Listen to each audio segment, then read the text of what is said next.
oui il avait l'intention que bu bungee Macky Sall ba mu des 2 mandats dafay samp moom présidentiel bi. absolument mais xam nga président Macky Sall il n'a jamais maîtrisé Moustapha Cissé Lo musul maîtriser Moustapha l'autre la Salé comment il s'appelle. en fait dafa am ñoo xamante ni dañ ko xam.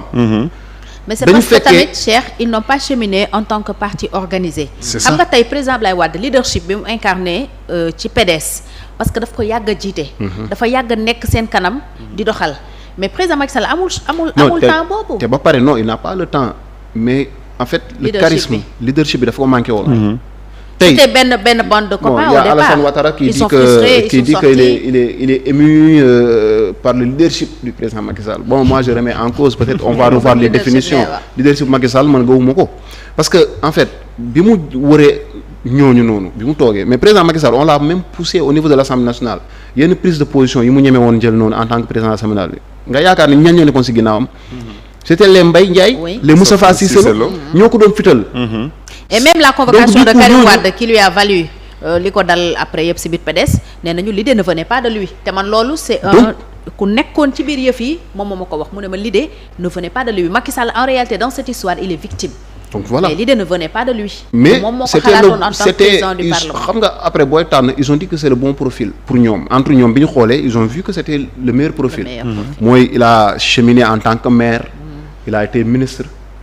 ministre de l'énergie je pense. premier ministre. donc et cetera de l'intérieur entre autres. donc yooyu ministre de l'intérieur président de l'Assemblée nationale donc c'était un profil bi nga xamante ne aussi mënoo ko woon comparer ak profilu Moustapha Cissé Lo wala profilu Mbaye Ndiaye ak ñeneen ñi. c'était lui la principale victime. donc ñoom ñu jiital ko mais ñoom ils connaissent les angoisses du président Macky Sall. ils connaissent les points faibles du président Macky Sall parce que ñoom ba muy metti xam nga si metti ngay xam ngóor a ku nekk. leader waaw si métti. quand on nous dit que voilà le président il a rendu visite en marabout et que voilà am na n'est-ce pas. tour na fa ay xéewal donc c'est des gens qui on en parle moi je dis pas c'est vrai ou c'est pas vrai. mais wane na quand même boppam bu ne loolu gars yi à un moment donné ils savaient à qui ils avaient affaire. donc de ce fait nanguluñ ko. 100%. du moment que seen intérêt bu menacé rek da ngay gis ne c'est la preuve à chaque fois qu'il y a eu des intérêts divergents ces gens-là sont montés au créneau dénoncés sans même respecter aujourd'hui c'est comme le cas de Mame Mbaye Niang aujourd'hui Mame Mbaye Niang il est Macky ne le maîtrise pas Mame Mbaye Niang il dit ce qu'il veut donc yooyu yëpp dafa am léegi nag de ce fait président Macky Sall préparé wul son parti donc avec les bonnes idées avec les bonnes intentions qu'il avait au début mais bi mu ñëwee ba ci biir il fallait maintenant waxaale marchandage dugg na parce que sa parti bi rek wóolu woo ko. et que ñeneen ñaa ngi fi il fallait faire un marchandage les vieux là yal na ma yàlla baal ay ñoom AFP PIT et cetera c'est des gens qui n'avaient pas l'ambition finalement de devenir un jour président parce que seen ambition dee na. parce que amatuñu tamit voilà quoi l'âge xam nga. retraite bu yàgg le temps ne joue plus en leur faveur et cetera il fallait maintenant assurer les arrières. des uns et des autres. Macky il avait la jeunesse et le pouvoir. ñoom ils avaient n'est-ce pas l'expérience donc Macky avait besoin de ça. donc après marchandage commencé. même les postes ministériels. boo xoolee c'est un vrai marchandage. damay doon frustré d'ailleurs. damay jox ñii bàyyi ñee waa APR di kaas ne ñun gis ñu suñu bopp ci gouvernement et cetera donc yooyu tax na ba présent. il n'était pas bien préparé. ba malheureusement nag ñun les Sénégalais on a fait un choix par défaut. La première fois qu'on a élu le président Macky Sall en 2012 c'était un choix par défaut moi j'ai voté pour le président Macky Sall en 2012. au second tour mais pourquoi parce que j'avais pas le choix. moo jàlloon te on ne voulait plus du président Wade. on était dans le dégagisme. je devais sanctionner le président Abdoulaye pourquoi parce que déjà je comptais 10 morts déjà. si li nga xamante ni mooy. préparation élection yi donc c'était trop. et en plus il y avait aussi une certaine arrogance bu nekkoon fii. de la part des Samuel Sarr pour ne pas le citer. des autres et des autres et des autres donc gis nañ fi gars yi dem nañ fi ba jaay doole bi moom dafa fësoon quoi on a dit qu'on en finisse. ñu dem na léegi nag malheureusement on a élu un président par défaut tey ñu ngi koy rëccu donc ce président là il aurait pu être l'un des meilleurs présidents du Sénégal sachant qu'il est né après les indépendances et puis Macky c'est pas un produit qui nous vient de l'étranger Senghor tubaab bi ñoo ko waajal seekol tubaab bi la jàngee ñu yóbbu ko ñu defar ko fële indiwaatal ñu ko ba mu rafet donc lui Senghor c'est un plan dans sa tête quoi quelque part avec tout le respect que je lui dois un Abdou Diouf à la limite il a été façonné un peu à l'école voilà mais un Macky Sall c'est un produit pur et dur quoi bu Sénégal quoi fii la màggee fii la juddoo fii la jàngee tu vois Fouta dem Fatick jóge Fatick tu viens à Diourbel jàng foofu ñëw fii bon il dit que c'est là-bas qu'il a rencontré Marième Faye Sall c'est bien je pense qu'il ira en pèlerinage après donc mais tout ça ñu gis ne ni donc c'est un produit bi nga xamante ni made in Sénégal. ñu yaakaar ne kooku noonu bu ñëwee dina changer un peu la donne. Mais aussi après l'indépendance. Malheureusement ñu gis ne peut-être voilà un choix par défaut qui nous a valu beaucoup de désagréments. tey ñu ngi nii war a dem élection. Pour la première fois dans l'histoire du Sénégal on va reporter une élection et puis c'est acté déjà parce que le 25 passé na donc on a reporté une élection présidentielle et on sait même pas quand est-ce que l'élection va se tenir donc vraiment mu doon li nga xamante ni on ne sait pas aussi si la liste des 19 sera maintenue moom nee na am na ñoo bëgg lool mais man moom li ma gëm la liste des 19 man dama gëm ne mënul nekk xam nga li mën a nekk mooy on casse tout le processus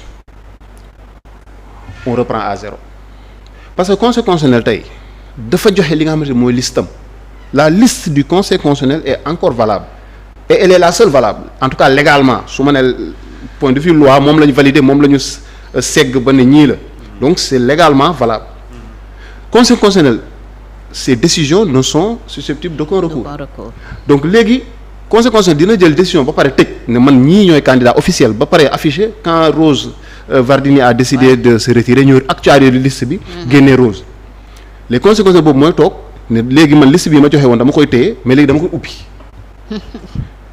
ma ubbi ko pour les spolier ak les recaler ma xoolaat ñoom seeni mbir pour jéem leen dugalaat donc ça veut dire que la décision initiale va changer alors ça veut dire que la décision du conseil constitutionnel boobu su boobaa day manquer fondement sacralité mais léegi beneen affaire bu gën a garaaw et les Sénégalais lambda qui voulaient prendre part à l'élection présidentielle kooku du dugg un jëwrin peut-être qu'il ambitionne vu affaire yi ni mu demee nii mu dem jël fiche de parrainage dem bokk ci élection yi bu ñu ko ubbilee les recalés pourquoi duñu ko ubbil jëwrin donc de ce fait après ça n'a plus de logique man dama gëm ne ni en fait on dit que le droit c'est le bon sens dama jàpp ne loolu mënul nekk léegi li mën a am peut-être mooy bu ñu ci déggooyee mooy qu'ils reprennent tout le processus mais est-ce que le conseil va laisser faire parce que encore une fois Fatou faut pas qu'on se trompe. Est-ce que le droit le dernier mot bi Boun Abdallah Dionne doon wax est-ce que tam les 19 là dinañu bàyyi mu jàll.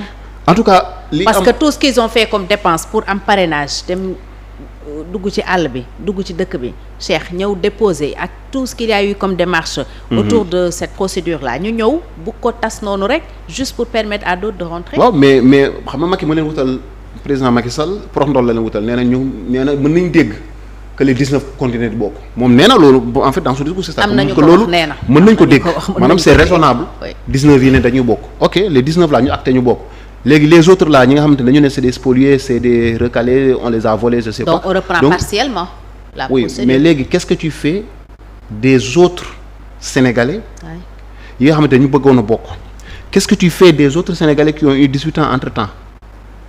oui.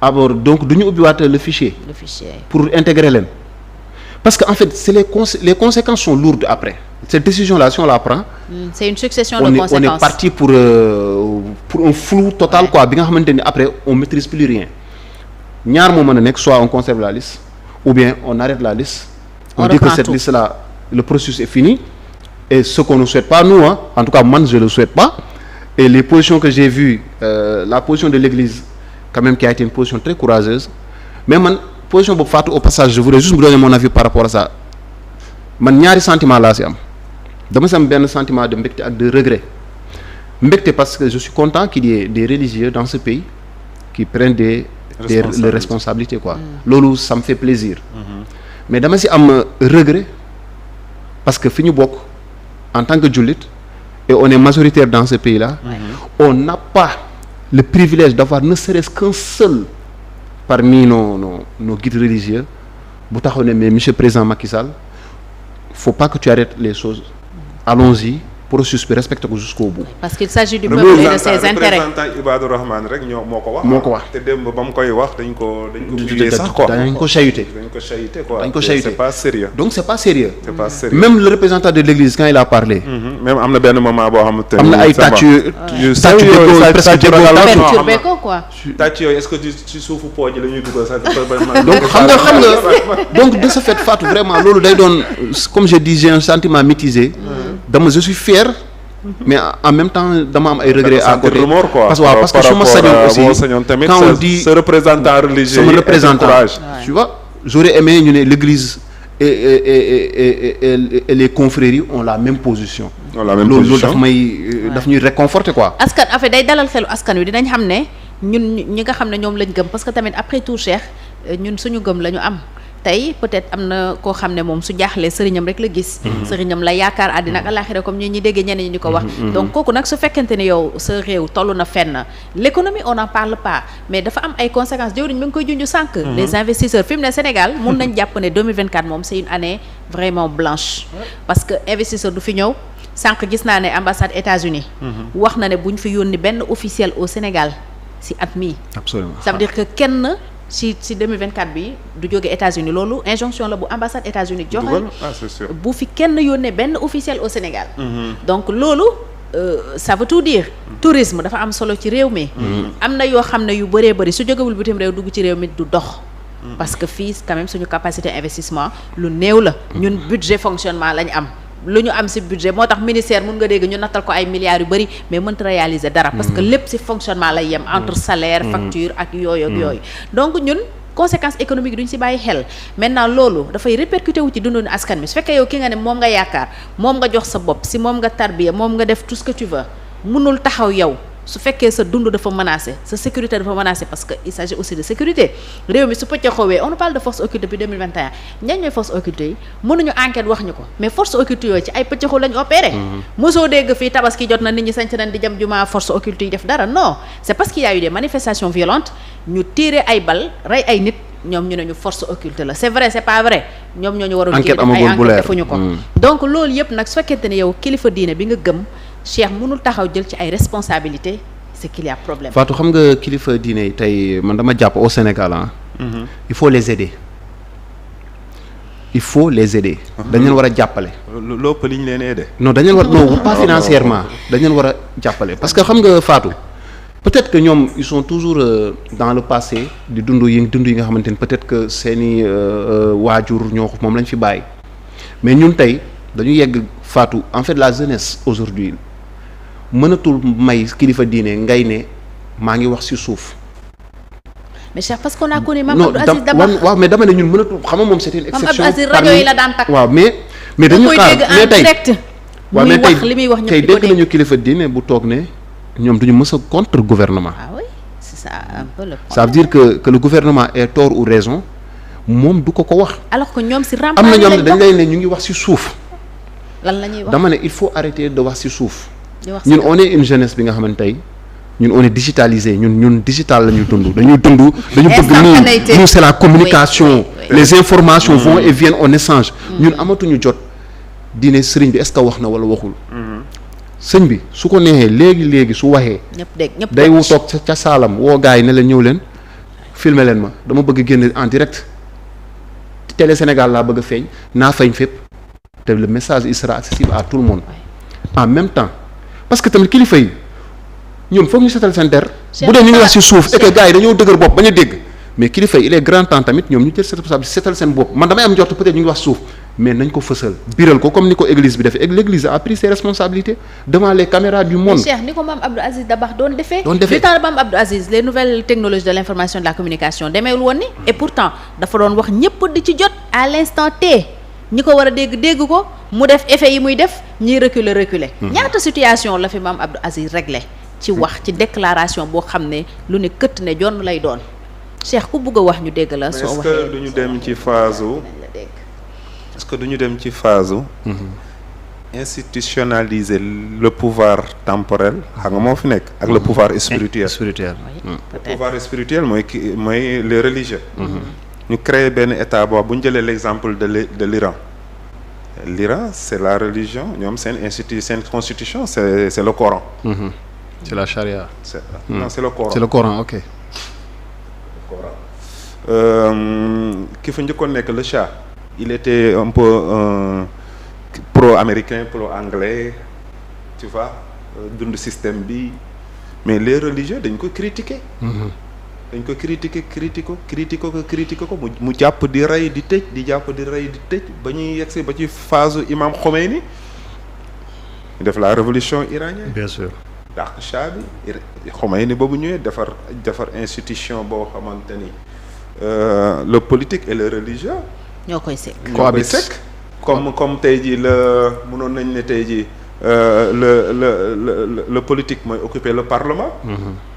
le religieux mooy occuper le Sénat. le parlement le politique loi bi ñu génnee ñu yóbbu ko Sénat. xool ndax c'est conforme avec les lois religieuses. bu dee c'est conforme ñu bàyyee mu jàll bu dee c'est pas conforme ñu bloqué. ñu am ñu leen di contrôler ñu am ñu responsabiliser leen quoi tu vois. loolu mooy li nga xamante ni mooy parce que ñu xam ni le prophète sallallahu alayhi wa sallam daf première mission am c'était comme un messager. message bi ba mu jàllee ñi nangu dafa am une deuxième mission comme guide spirituel. mooy ñi nangu jullit ñi après communauté bi ba mu commencé yaatu mais après dafa jël fonction gouverneur. c'est politique parce que moment boobu communauté bi yaatu na te communauté bi jaxasoo na avec des non musulmans. parce que ba ñu demee ba l'islam di gën a yaatu yonent bi ba mu demee ci yeneen dëkk yi conquérir ko l'islam di yaatu mais waxul chrétiens yi doon leen ay musulmans waxul juifs yi doon leen ay musulmans le droit de culte la teg. que ñu am rapport ak état bi ba pare wala bi ko respecter autorité religieuse bi moo boobu la nu mu tëddati la politique et la religion n'étaient pas séparées. Tu vois. Il y a beaucoup de choses yoo xamante ni dañ ko war a def ci dëkk bi léegi nag il fait temps que le religieux